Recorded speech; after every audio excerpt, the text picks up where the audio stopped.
menace de l'application par les États-Unis. The threat of the United States imposing 30% tariffs on the European Union is the wrong way to go about it. It looks like blackmail, but it doesn't measure up to the privileged relationship between the United States of America and the European Union. It's worth remembering that such tariffs cut deeply into the purchasing power of the American middle classes, who would be the first victims of such a decision.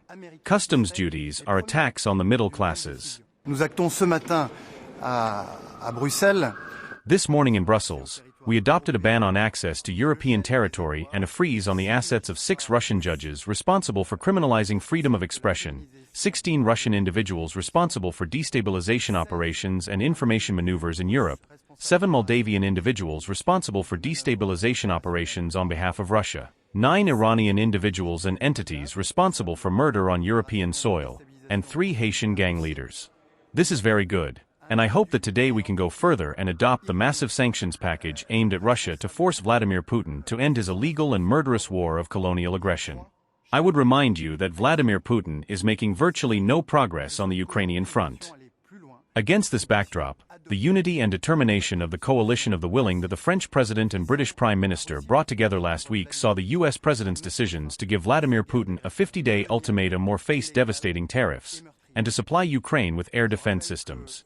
And this package of massive sanctions that I hope to see adopted today is likely to force Vladimir Putin to face up to the fact that he has gone much too far and is now at an impasse.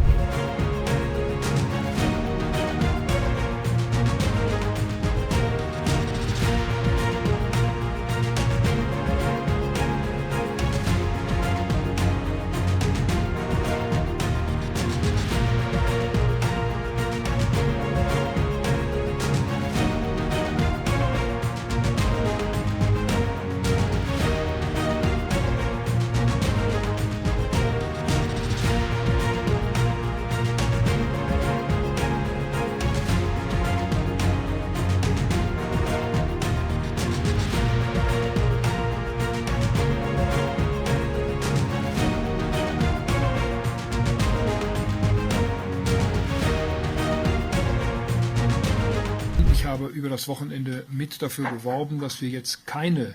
Over the weekend, I have been campaigning for us not to implement reciprocal tariffs now. Otherwise, they would have automatically been introduced yesterday. But please, the American government should not underestimate our willingness to respond to excessively high tariffs with similar measures. We are prepared in the European Union. However, we hope for a negotiated solution, and that is why I am very committed to this issue, especially in the European Union.